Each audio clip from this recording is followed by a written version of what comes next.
The screaming had stopped 3 hours ago, but Kalen Reeves still pressed his ear against the reinforced steel door, listening for the telltale shuffle of decomposing feet across concrete.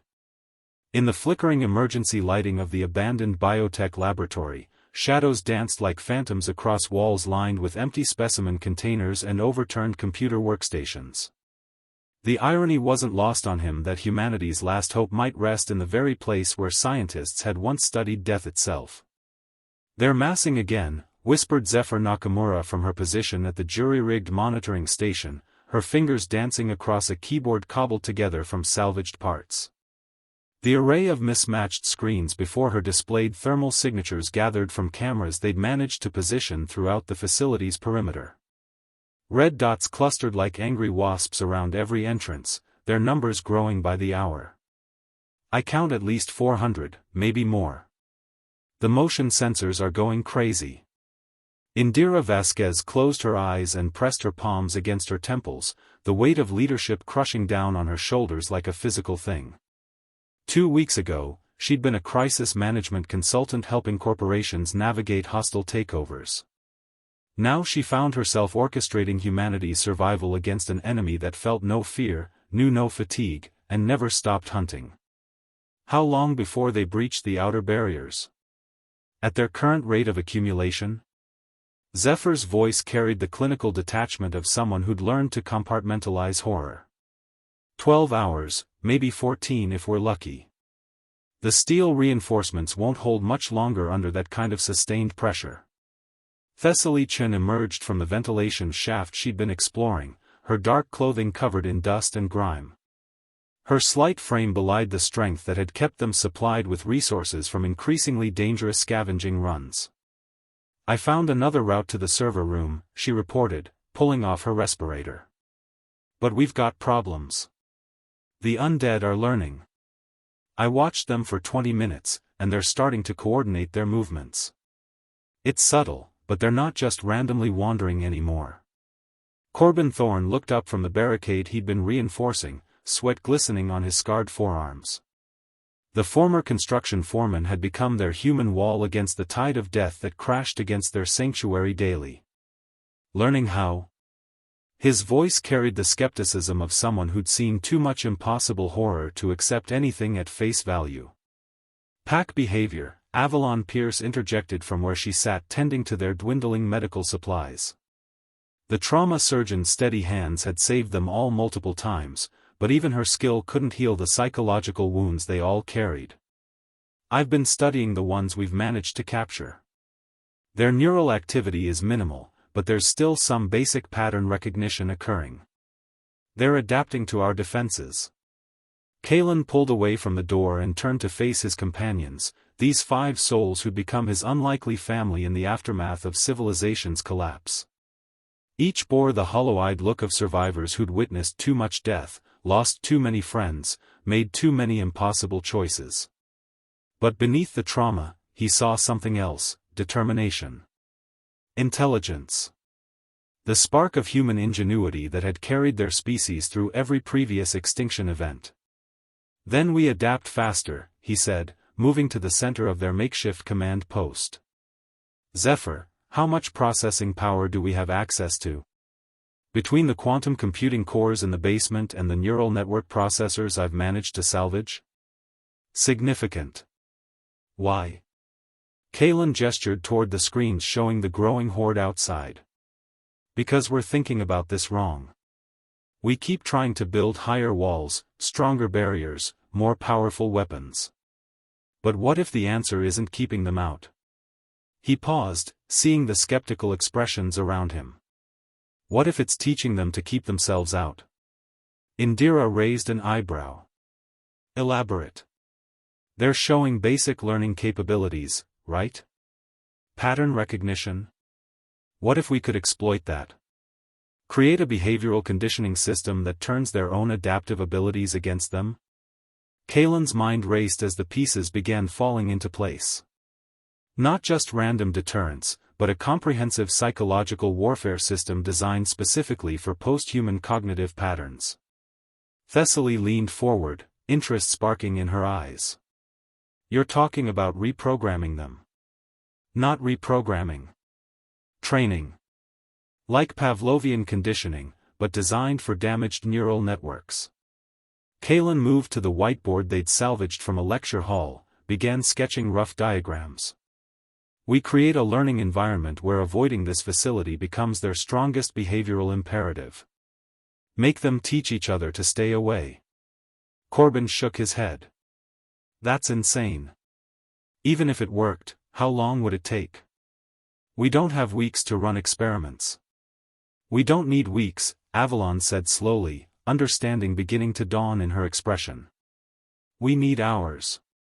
Fast, intensive conditioning using their existing behavioral patterns as a foundation. She stood up, moving to examine Kalen's sketches. It's actually brilliant. Instead of fighting their nature, we redirect it. Outside, something heavy crashed against the outer doors, followed by the distinctive moan of hundreds of voices joining in a chorus of hunger. Time was running out, but for the first time since the outbreak began, Kalen felt something other than despair growing in his chest. Hope, perhaps. Or maybe just the intoxicating possibility of fighting back with more than guns and barricades. So, Indira said, her voice cutting through the ambient horror like a blade, how do we turn a horde of monsters into their own worst enemy? The quantum computing cores hummed in the basement like mechanical hearts, their crystalline processors casting prismatic light across walls that had once housed humanity's most ambitious research projects. Zephyr navigated the maze of cooling systems and fiber optic cables with practiced ease, her tablet displaying cascading data streams that would have been incomprehensible to anyone without her unique blend of neuroscience and artificial intelligence expertise.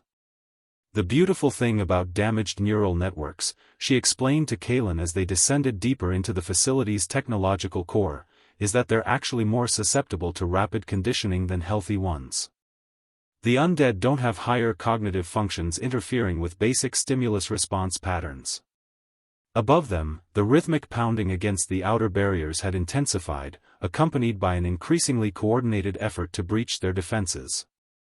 Corbin's voice crackled through their communication system. Whatever you're planning down there, I'd suggest accelerating the timeline. They're not just pushing anymore, they're problem-solving. Kalen felt his stomach tighten at the implications. How much time do we have? Hard to say. Maybe 8 hours before they figure out the weak points in our perimeter. Thessaly's voice joined the conversation from her position in the ventilation system, where she'd been installing sensor arrays throughout the facility. I'm seeing behavioral changes even from up here. They're forming groups, testing different approaches to the barriers. And the sounds they're making, it's almost like communication. Indira's strategic mind was already calculating probabilities and resource allocation from the command center. Zephyr, what do you need to make this work? Time to map their existing behavioral patterns, processing power to run predictive models, and a way to deliver conditioning stimuli that won't just repel them temporarily but actually modify their long-term behavior. Zephyr pulled up a three-dimensional model of the facility on her tablet, highlighting potential deployment points for their theoretical system. Think of it as teaching them that this entire area is associated with extreme negative outcomes. Avalon emerged from the medical bay carrying a metal case filled with syringes and electronic components. I've been working on something that might help. Remember the undead specimens we captured last week? She opened the case to reveal a collection of biomonitoring devices. I've been studying their neurochemical responses to different stimuli. They still produce rudimentary neurotransmitters, fear responses, pain avoidance, even basic memory formation. You've been experimenting on them? Corbin's voice carried a mix of admiration and horror. I've been learning from them, Avalon corrected. And what I've learned is that their brains are like computers running on corrupted software. The hardware is mostly intact, but the operating system is fundamentally damaged. Which means we can potentially overwrite certain functions. Kalen stared at the biomonitoring data flowing across Avalon's tablet. Even in their undead state, the specimens showed measurable responses to negative stimuli, elevated stress indicators, avoidance behaviors, even what appeared to be rudimentary learning curves. This is incredible work, but how do we scale it up? We're talking about conditioning hundreds of them simultaneously. That's where the quantum cores come in, Zephyr said, leading them deeper into the computational heart of the facility. These systems were designed for complex pattern recognition and real-time behavioral modeling. We can create a distributed conditioning network that adapts to each individual's response patterns while maintaining overall behavioral objectives. Thessaly dropped down from a maintenance shaft, landing silently beside them. I've finished installing the sensor grid. We now have comprehensive monitoring coverage throughout the facility and extending roughly 50 meters beyond our perimeter.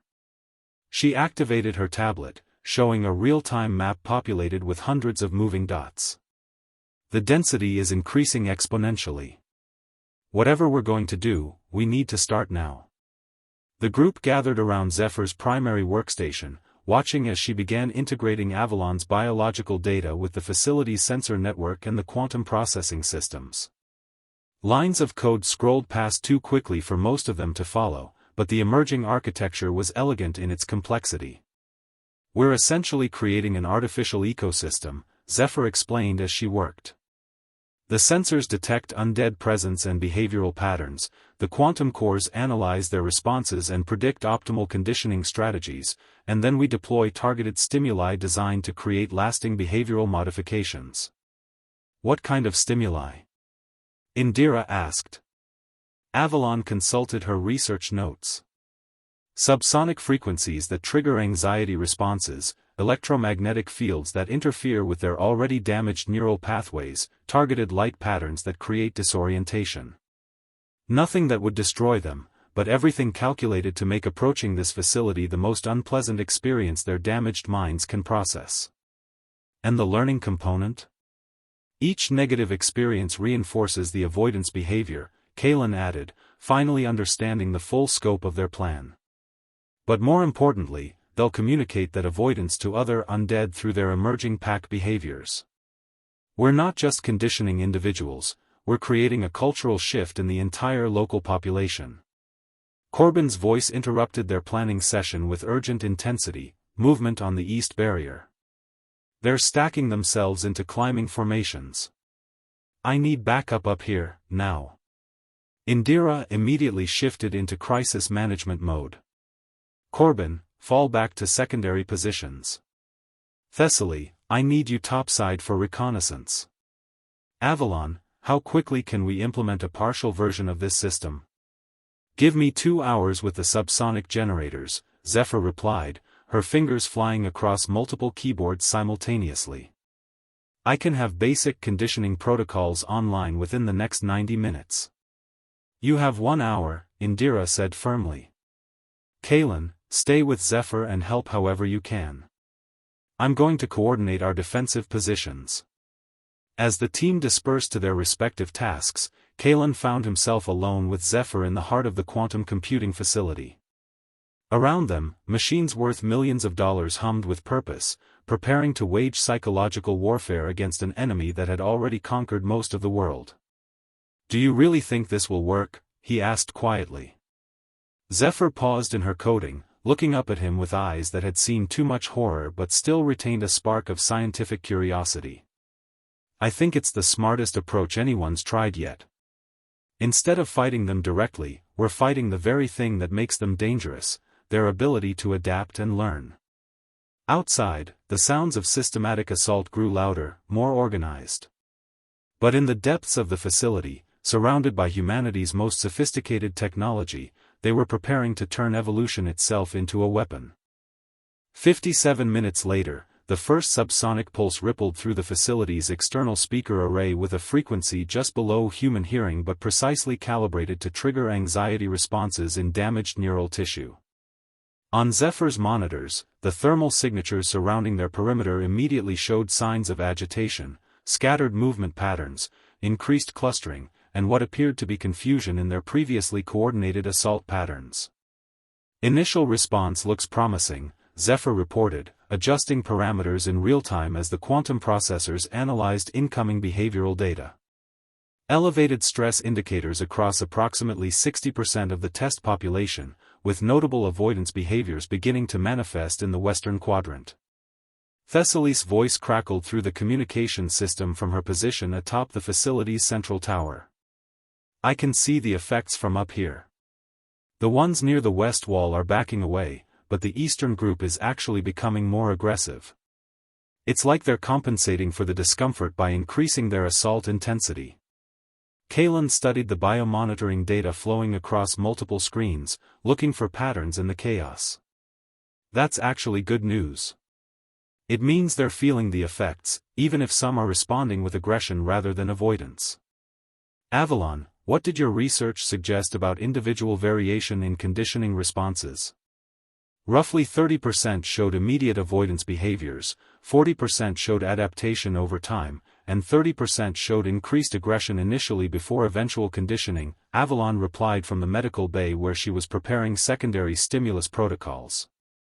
"The key is persistence and variation in approach." Corbin's voice joined the conversation with grim urgency. "Whatever variation you're planning, I'd suggest implementing it fast. The eastern group just breached the outer fence line.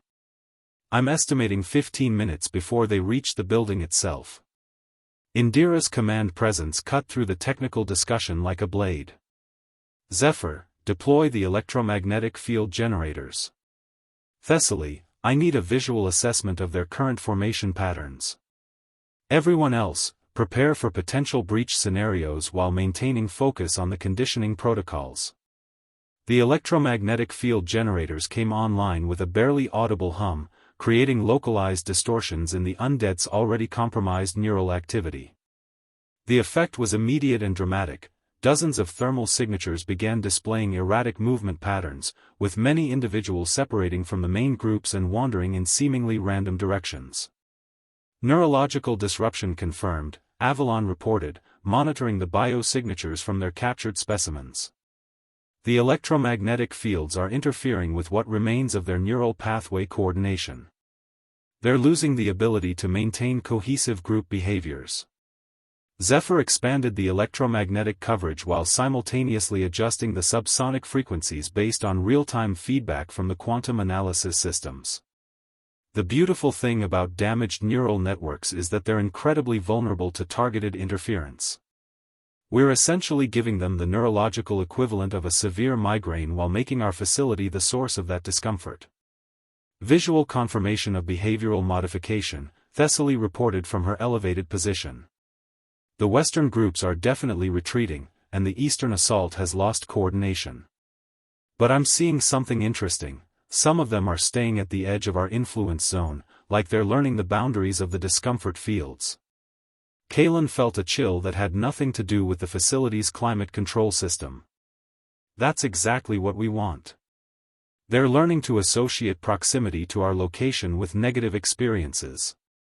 The question is whether they'll communicate that learning to others." As if in response to his concern, the monitoring systems detected a new phenomenon. Groups of undead that had retreated from the immediate vicinity weren't simply wandering away, they were maintaining positions at specific distances from the facility, and when new arrivals approached, they displayed agitation behaviors that seemed to deter the newcomers from advancing. "This is incredible," Zephyr breathed, watching the data streams that showed pack communication behaviors emerging in real time. "They're actively teaching each other to avoid our perimeter. The conditioning is spreading through behavioral modeling faster than we projected."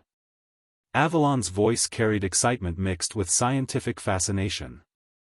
"The specimens down here are showing stress responses to audio recordings of the external conditioning stimuli. They're developing anticipatory anxiety based on auditory cues alone.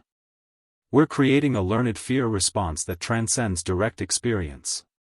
Corbin reported from the upper levels with barely contained amazement. "The breach attempt has completely stopped. They're not just retreating, they're actively moving away from the building. Some of them are actually guiding others away from our perimeter." But Indira's strategic mind was already focused on the broader implications. How sustainable is this?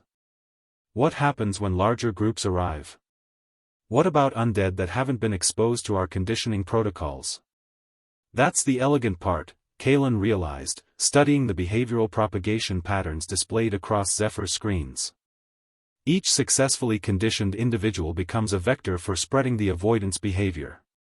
They'll teach newcomers to stay away through their own behavioral modifications. We're not just protecting ourselves, we're creating an expanding zone of learned avoidance that grows stronger over time. Thessaly's voice carried a note of wonder as she described the scene from above. It's like watching a reverse migration. They're not just leaving, they're establishing a perimeter of their own, actively keeping other undead away from our location. The conditioning is becoming self-reinforcing. In the quantum computing cores, processing algorithms refine their behavioral models with each passing minute, learning to anticipate and counter adaptation attempts by their undead subjects. The system was evolving almost as rapidly as the creatures it sought to control, creating an arms race of intelligence between artificial systems and reanimated minds. Power consumption is holding steady, Zephyr reported. The quantum cores are actually becoming more efficient as they learn the optimal stimulus patterns for maximum conditioning effect. We could potentially maintain this system indefinitely. Avalon joined them in the control center, carrying updated biological analysis data. The most fascinating aspect is that we're not just creating avoidance behaviors, we're actually restoring a form of self-preservation instinct. The undead are learning to protect themselves from psychological discomfort, which means they're developing rudimentary survival behaviors again. Kalen stared at the monitoring displays, watching hundreds of thermal signatures maintaining careful distances from their facility while actively discouraging others from approaching. For the first time since the outbreak began, they weren't just surviving, they were winning. But something in the back of his mind whispered that victories against evolution itself often came with unexpected consequences. How long before we know if this is truly stable, he asked. 72 hours for basic behavioral consolidation, Zephyr replied. But if the pattern holds, we'll know within the next 12 hours whether we've created a sustainable defense or just temporarily confused them. Outside, silence settled over their perimeter for the first time in weeks. It was the most beautiful and terrifying sound any of them had ever heard. 18 hours later, the silence had become unsettling. Kalen stood at the reinforced windows of the facility's upper level, staring out at a landscape that should have been teeming with undead but instead showed only empty streets and abandoned vehicles. The morning sun cast long shadows across concrete that had been stained with weeks of siege warfare, but now bore no signs of recent activity. Status report? Indira requested, though her tone suggested she was as bewildered by their success as the rest of them. Zephyr consulted her monitoring systems with the methodical precision of someone who'd learned not to trust apparent victories. Perimeter remains clear to a radius of approximately 200 meters. Long-range sensors are detecting undead populations at distances of half a kilometer or more, but none are approaching our facility. The avoidance behavior appears to be holding and actually expanding. Thessaly returned from a cautious reconnaissance mission beyond their immediate perimeter, her expression mixing amazement with concern. It's working almost too well. I found groups of them actively herding newcomers away from our direction. They've established what can only be described as patrol routes designed to intercept anyone heading toward us. Avalon looked up from her analysis of the captured specimens, which now showed remarkable changes in behavior. The neurological modifications are more profound than we anticipated. They're not just avoiding our facility, they're developing complex social behaviors around that avoidance. Hierarchies, communication patterns, even what appears to be a form of territorial organization. Corbin had ventured onto the roof to assess their defensive positions and returned with observations that added another layer of complexity to their situation. From up there, you can see the patterns they're forming. It's like they've created a living barrier around us, but they're not trying to keep us in, they're trying to keep others out. Kalen felt the implications settling in his mind like ice water. We didn't just teach them to avoid us. We taught them to protect us. From their own kind, Indira added, her strategic mind already calculating the broader consequences. The question is, what happens when larger populations arrive? What happens when undead from other regions encounter our conditioned groups? The answer came sooner than any of them expected. Zephyr's long-range sensors detected a massive thermal signature approaching from the south, easily 3 times larger than any group they'd previously encountered. Major population movement incoming. I'm reading approximately 1,500 individuals moving in our direction, ETA roughly 6 hours. Thessaly immediately began preparing for an extended reconnaissance mission. I need to observe the interaction between our conditioned groups and the incoming population. This will be the real test of whether we've created a sustainable defense or just delayed the inevitable. Too dangerous, Corbin objected. If the conditioning fails, you'll be caught in the middle of the largest undead concentration we've ever seen. Which is exactly why we need direct observation, Avalon countered. The behavioral dynamics of that interaction will determine whether our approach can scale to larger populations or if we need to modify our protocols.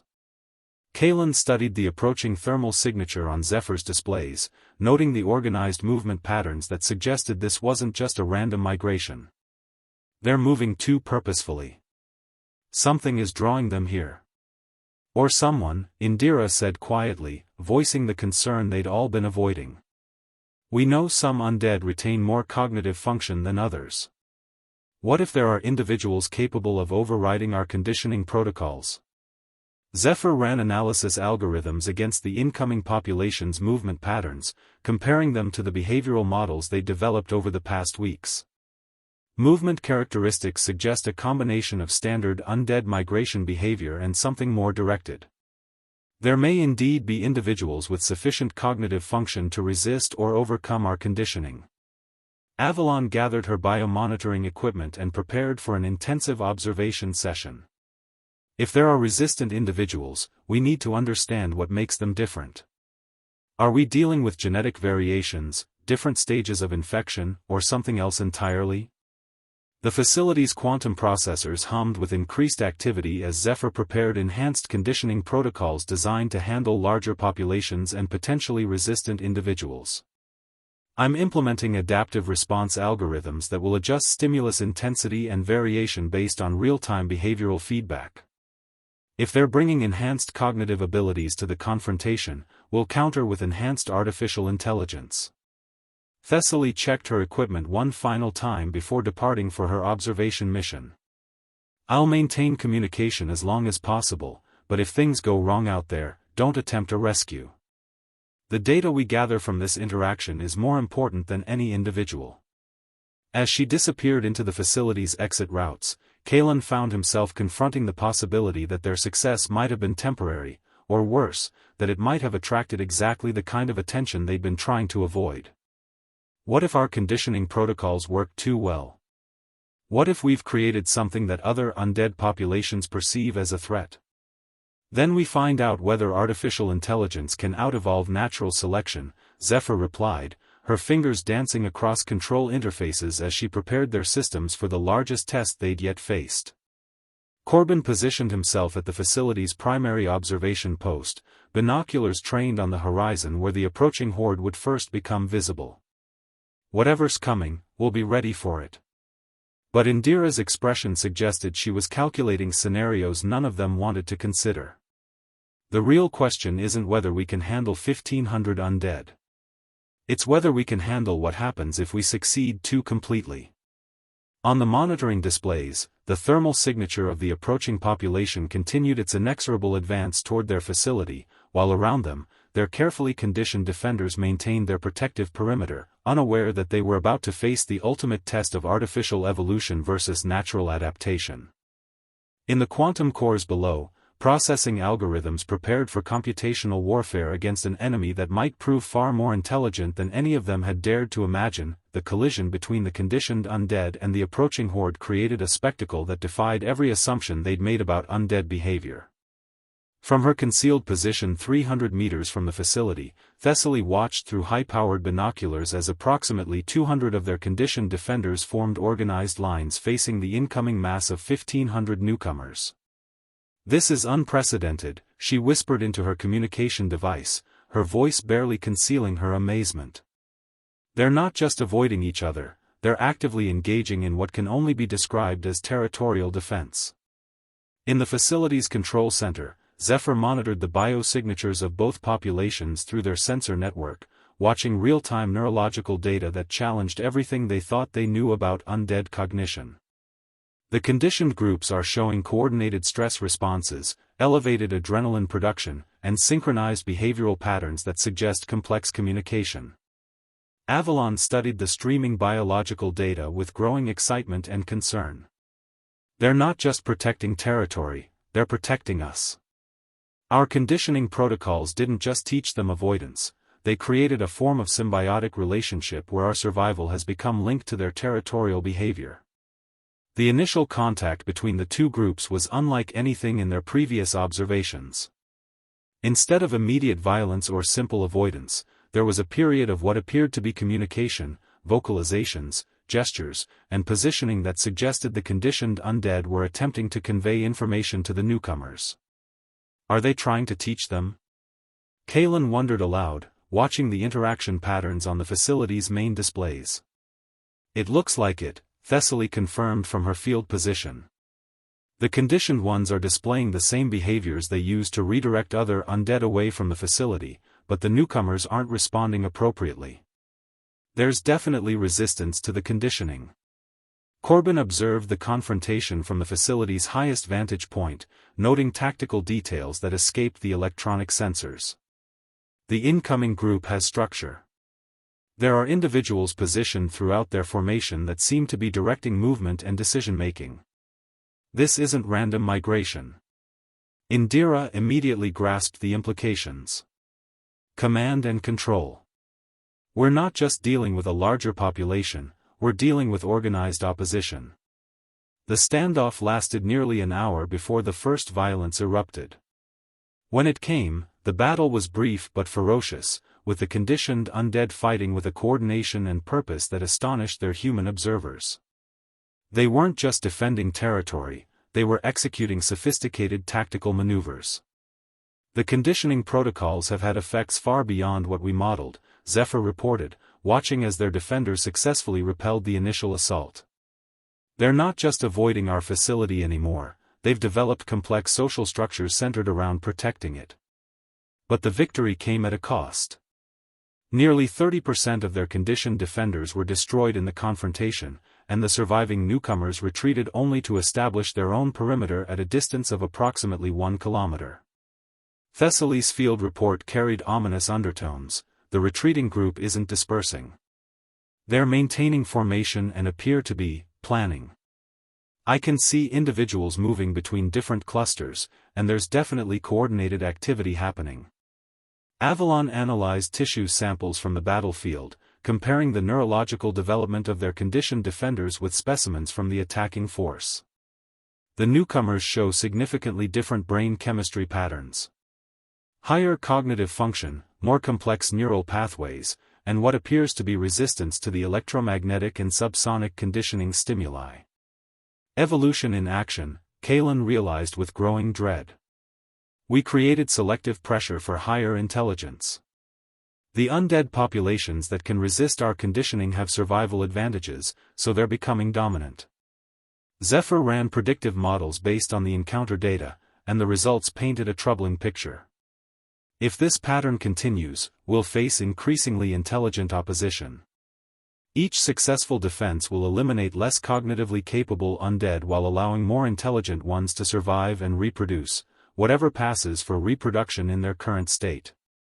The facility's quantum processors worked overtime analyzing the tactical patterns displayed by both groups, identifying emerging strategies and counter-strategies that suggested an escalating arms race between artificial intelligence and enhanced undead cognition. We need to make a decision, Indira stated with the clarity that had made her an effective crisis manager.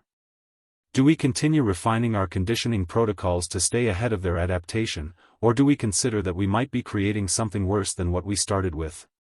Corbin's voice carried the weight of someone who'd seen too much combat to harbor illusions about easy victories.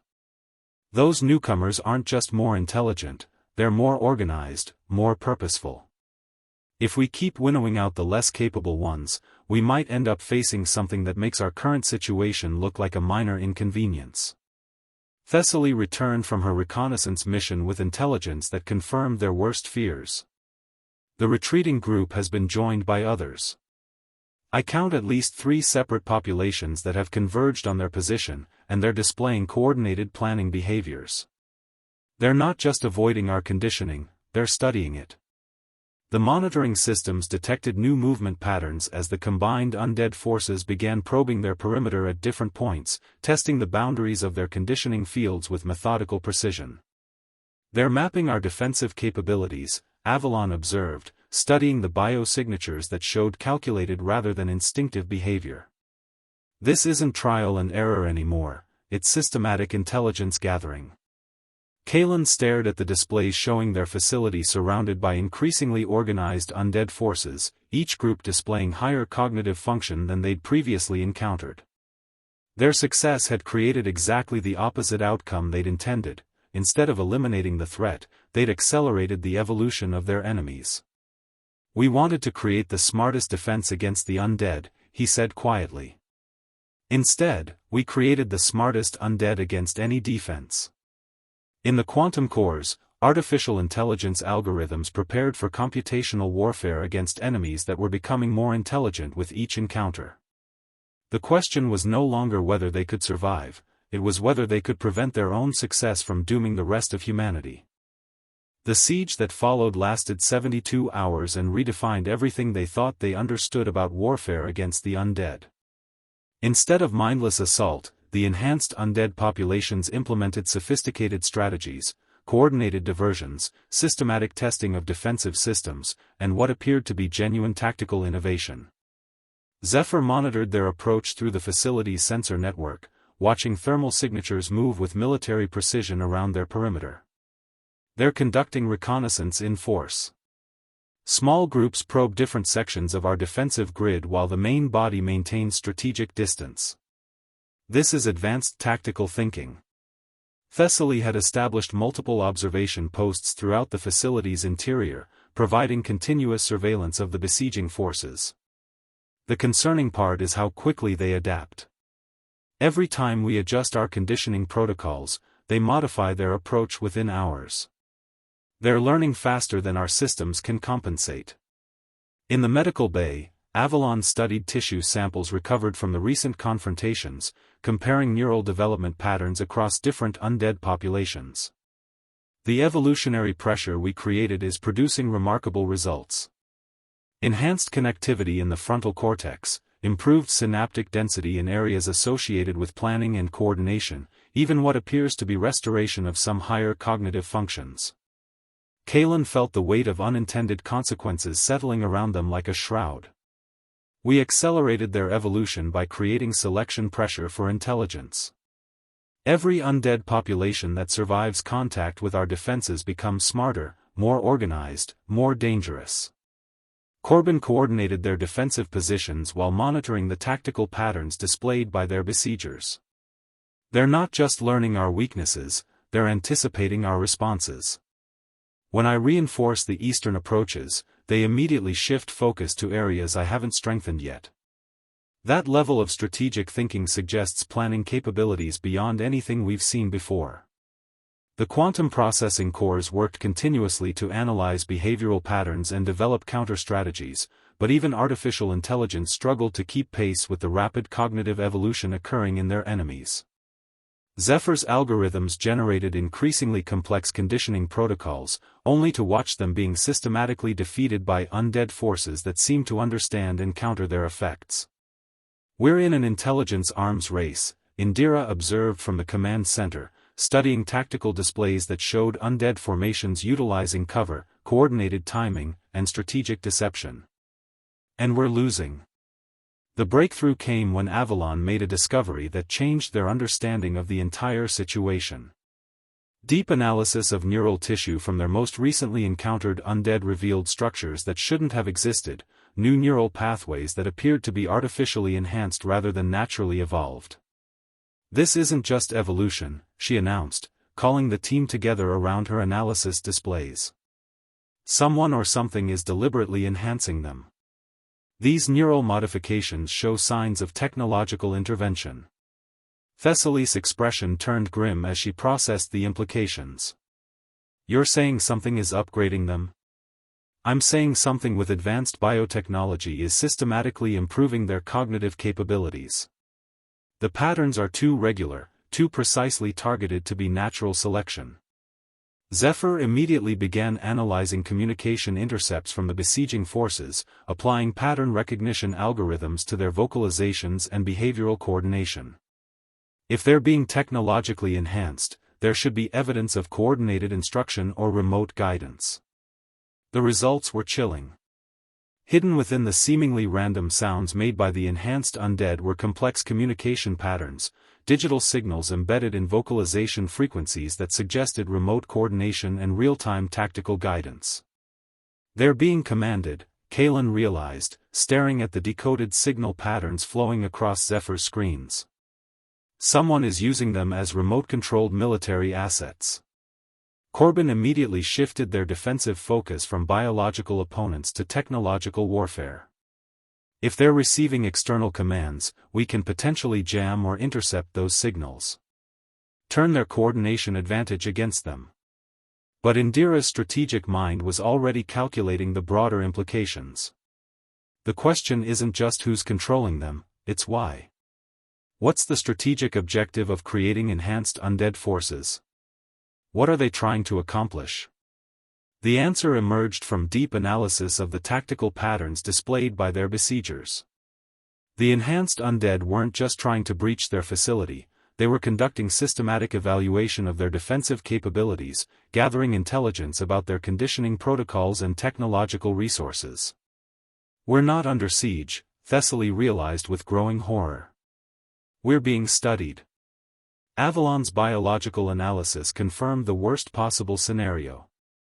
The neural enhancements I'm seeing are specifically designed to resist psychological conditioning while maintaining enhanced learning capabilities. Someone designed these improvements specifically to counter our defensive systems. Zephyr's signal analysis revealed the final piece of the puzzle. The command signals weren't just coordinating tactical movements, they were downloading information about their facility's defensive systems back to an external source.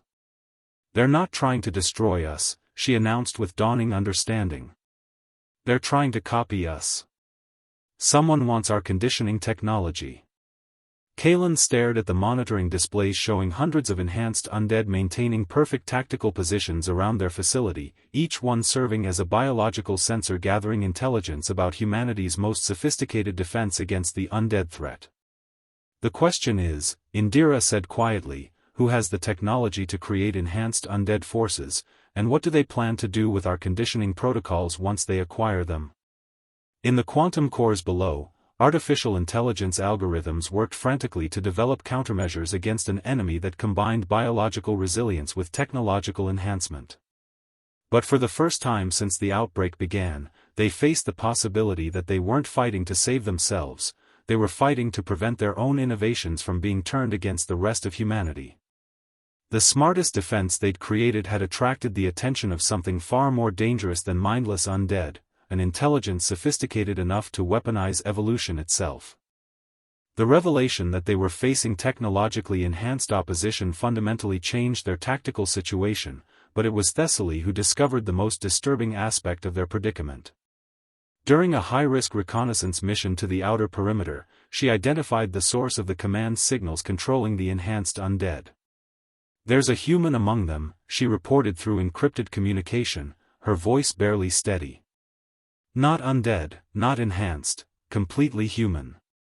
And they're directing the entire operation from a mobile command center positioned approximately 800 meters southwest of our location. The implications hit the team like a physical blow. Indira immediately shifted into crisis management mode, but even her strategic expertise felt inadequate against the possibility that they faced human opposition using undead forces as military assets. Visual confirmation, she requested. Affirmative. Single individual, advanced communication equipment, what appears to be real-time coordination with multiple undead formations. And they've been observing our facility through high-powered surveillance equipment for at least the past 12 hours. Zephyr redirected her sensor arrays toward Thessaly's coordinates, confirming the presence of sophisticated electronic equipment and a human thermal signature distinct from the surrounding undead forces. Signal analysis confirms external command and control. Someone is running a military operation against us. Avalon studied the enhanced neural tissue samples with renewed understanding. The biotechnology required to create these modifications, we're talking about resources and expertise that suggests institutional backing. Government, military, or corporate research at the highest levels. Kalen felt the pieces falling into place with sickening clarity.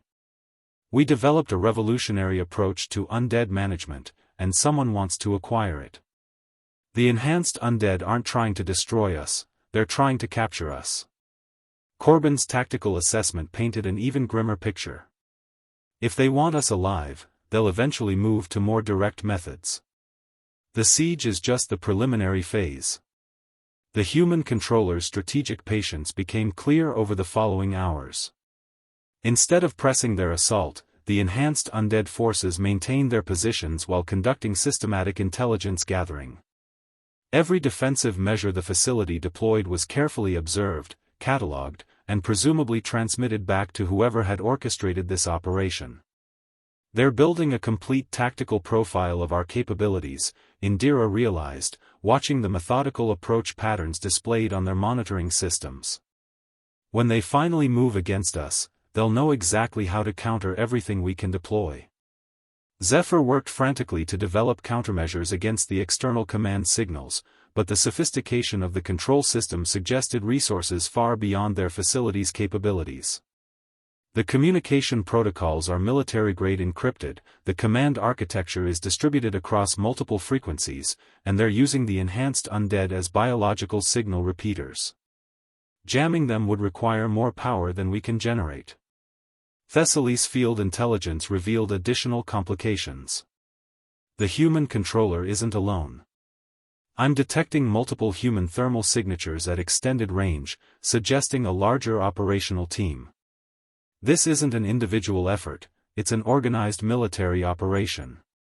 The tactical situation deteriorated further when their long-range sensors detected additional undead populations converging on their location from multiple directions. Each new group displayed the same enhanced coordination and resistance to conditioning protocols that characterized the forces already besieging them. Reinforcements, Avalon observed grimly. They're bringing in additional enhanced forces to ensure mission success. Kalen stared at the tactical displays showing their facility surrounded by increasingly sophisticated opposition while unknown human forces coordinated the entire operation from safe distances. Their revolutionary defense system had become the target of what appeared to be a comprehensive military acquisition operation. We need to consider that escape might be our only viable option, he said quietly, voicing the possibility none of them wanted to acknowledge. Escape to where? Corbin asked. If they have the resources to conduct this kind of operation, they probably have the capability to track us wherever we go. Indira's strategic mind was already calculating alternatives. Not escape, evasion. We need to deny them the objective they're seeking. If we can't prevent them from acquiring our facility, we need to ensure they can't acquire our technology. Zephyr understood immediately. Destroy the quantum cores, wipe the conditioning protocols, eliminate any possibility of technological recovery. And then what? Thessaly's voice carried through their communication system with stark practicality. We developed the only effective defense against undead forces that anyone has achieved. If we destroy it, we're not just denying it to them, we're denying it to every other human survivor who might benefit from it. The moral complexity of their situation settled around them like a weight. They possessed technology that could save countless lives, but protecting it might require sacrificing themselves while destroying it might doom other survivors to face the undead threat without their innovations. Avalon reviewed their biological research data one final time, looking for any alternative that might preserve their work while preventing its misuse. What if we could modify the conditioning protocols? Create a version that would work against the enhanced undead but couldn't be easily reverse-engineered? Possible, Zephyr admitted, but we'd need time we don't have. The enhanced forces are already adapting to our current systems faster than we can modify them. Outside, the methodical siege continued as enhanced undead forces gathered intelligence under human direction, preparing for an assault that would capture rather than destroy their targets. In the quantum cores below, artificial intelligence algorithms calculated increasingly desperate scenarios while the team faced the possibility that their greatest success might become humanity's greatest betrayal. The smartest defense they'd created was about to be tested against the one enemy they'd never anticipated, their own species. The final assault began at dawn on the fourth day, and it was unlike anything they had prepared for.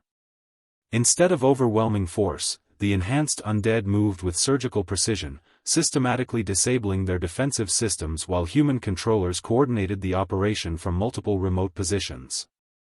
Thessaly watched from her concealed observation post as specialized undead units deployed sophisticated equipment, jammers that neutralized their communication systems, electromagnetic generators that interfered with their conditioning protocols, and what appeared to be tactical breaching charges designed to create controlled access points.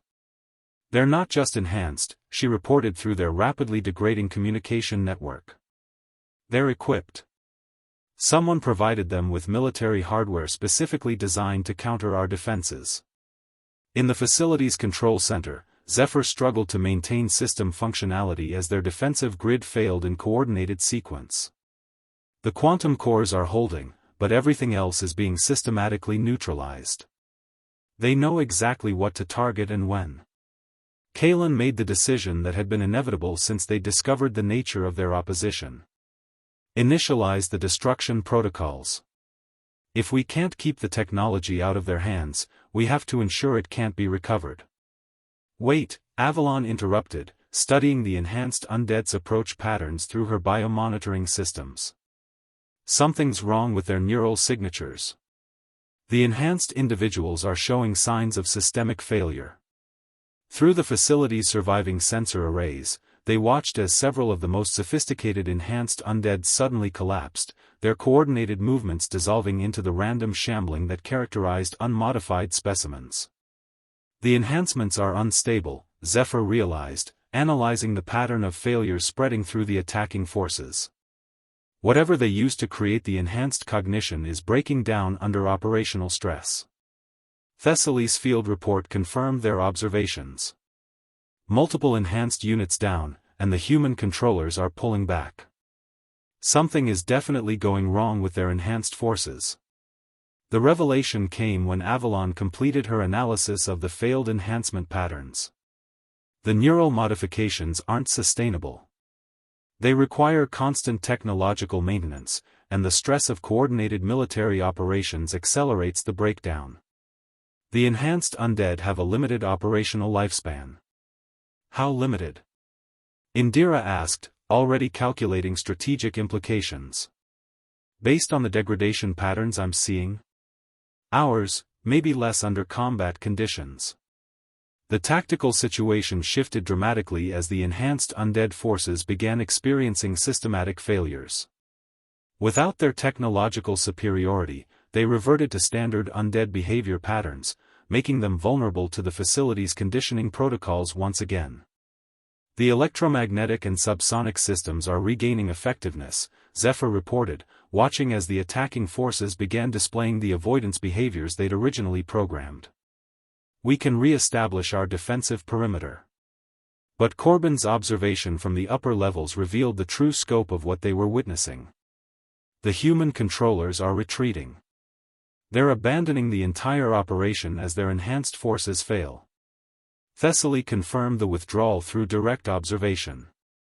Multiple human signatures moving away from our perimeter at high speed. They're extracting with whatever intelligence they manage to gather. The enhanced undead, left without human coordination and suffering from neural enhancement failures, gradually succumbed to the facility's conditioning protocols.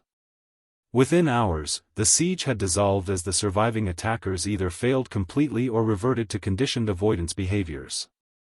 But the victory felt hollow as the team gathered in the control center to assess what had occurred. They'd successfully defended their facility and preserved their technology, but they'd also confirmed that hostile human forces were actively seeking to weaponize undead populations. "This won't be the last attempt," Indira stated with grim certainty. "Now that they know our capabilities exist, they'll develop more sustainable enhancement methods and return with better prepared forces."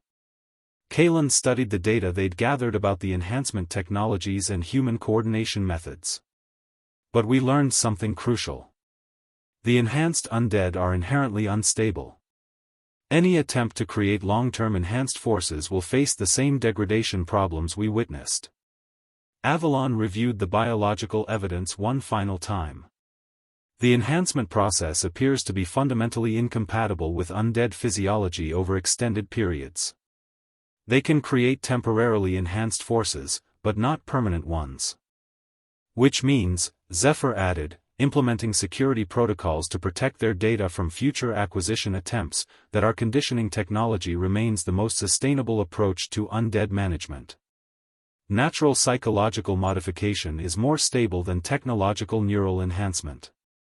Thessaly returned from securing their perimeter, reporting that the surrounding area was clear of both enhanced and standard undead populations. The conditioned groups that survived the assault have re-established their protective patterns. "Our defensive zone is actually larger than before." In the aftermath of the siege, the team found themselves guardians of technology that had proven its worth against both undead threats and human exploitation attempts. But they also carried the burden of knowing that their success had marked them as targets for forces with resources and capabilities beyond their current defenses.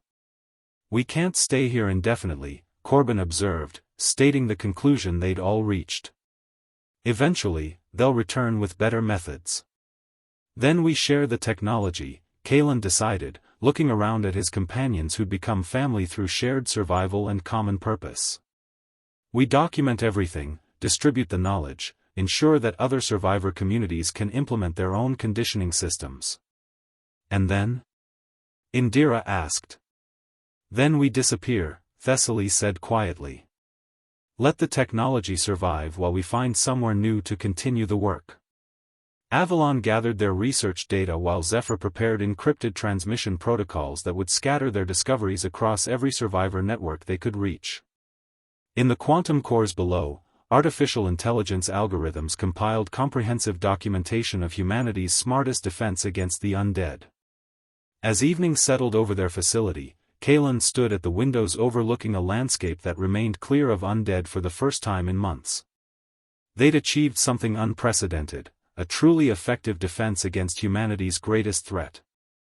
But their success had taught them that sometimes the most dangerous enemies weren't the mindless ones. In the distance, their conditioned defenders maintained their protective perimeter, living proof that intelligence properly applied could turn evolution itself into an ally. It was a legacy worth protecting, even if protecting it meant leaving it behind. The smartest defense they'd created would outlive them, spreading across the world to give other survivors the tools they needed to reclaim their future. And perhaps, in time, humanity would learn to be smart enough to use those tools against all their enemies, both dead and living.